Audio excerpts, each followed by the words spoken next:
लोगोफोर दिनैनि बे कारेन्ट एफेयार्सआव दङ नोंथांमोननियाव माखासे गोबां हुस अदेबानि सोर मा खामानियाव सोलिगासिनो दङ बेनि सोमोन्दै नोंथांमोना बेयाव नुनो मोनगोन।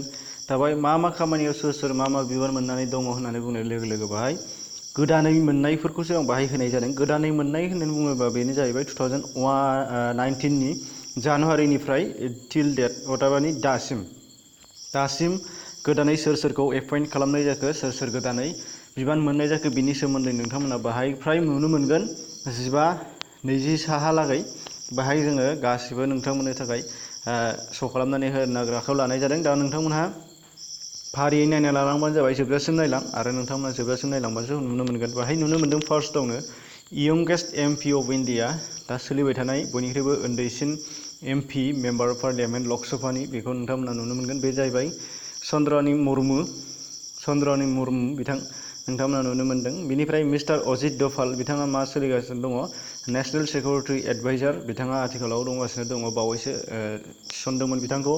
बेनिफ्राय नुनो मोनदों राकेश माक्कीजा, बेयाव नुनो मोनदों बिथाङा चेयारमेन अफ एक्सिस बेंकनि चेयारमेन बिथाङा।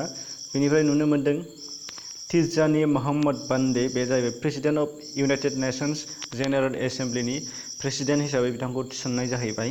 नोंथांमोना अब्ला नुनो मोनबाय, बिथांमोनखौ गोसोआव ला, जायफ्रा नोंथांमोननि नेक्स्ट एग्जामाव बिथांमोना फैनो हागौ, फैगोन सासे नङा सासे आंनि बे लिस्टनिफ्राय नोंथांमोना नुगोन, बेखौथ' आं 100% बुंनो हायो।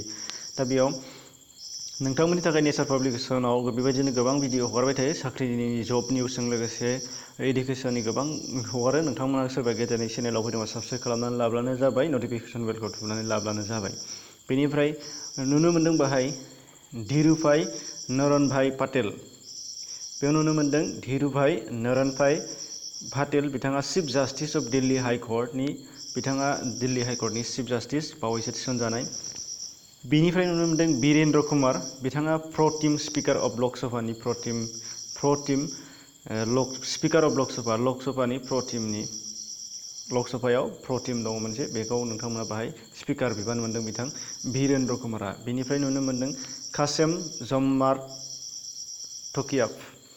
टोकायजेव, बिथाङा निउ प्रेसिडेन्ट अफ काजाखस्ताननि गोदानै बिथाङा प्रेसिडेन्ट जादों। बेनिफ्राय नुनो मोनदों थावारचन्द गेहलट, बिथाङा राज्य सभानि लिडार अफ राज्य सभा, बेयाव नुनो मोनदों। बिनिफ्राय नुनो मोनदों बाहाय फारियै Inger Andersen, executive director of UN environmental programme, दाख्लैसो बावैसो जालांदों इउएनआव इनभाइरनमेन्टेल प्रग्राम, बेयाव बिथाङा एक्जिकिउटिभ डाइरेक्टर जादोंमोन। बेनिफ्राय नुनो मोनदों जुजाना केपट'भा, बिथाङा फार्स्ट फिमेल प्रेसिडेन्ट बबेनि स्ल'भाकिया हादरनि गिबिसिन प्रेसिडेन्ट आइजो।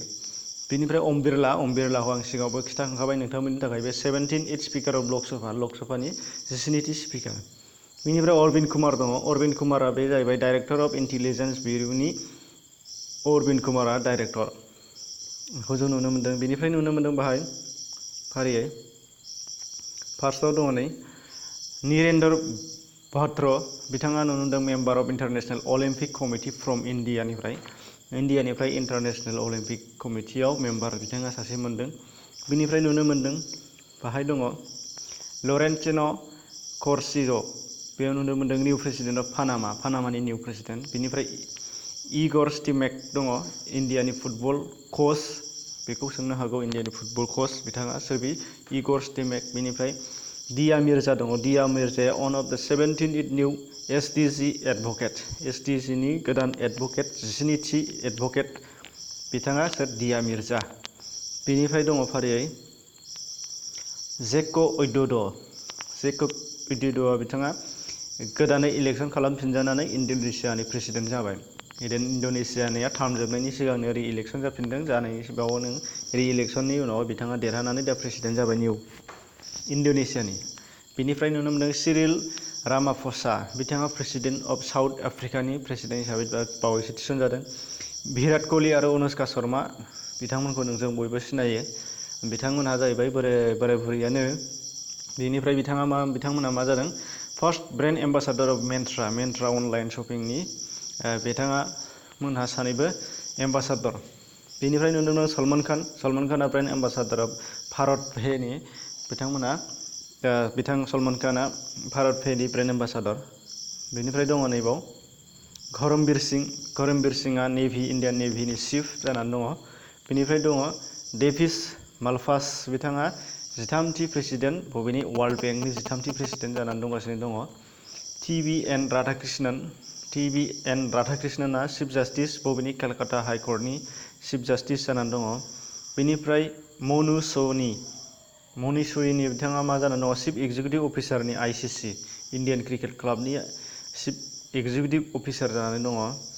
बेनिफ्राय नुनो मोनदों ग्राहाम रिडआ बे मा जानानै दङ ग्राहाम रिडआ chief coach of Indian hockey टीमनि चिफ कच। प्रदीप नन्द्रजक बिथाङा मा जानानै दङ चिफ जास्टिस अफ बम्बाइ हाइकर्टनि चिफ जास्टिस गोदानै जानानै दङ।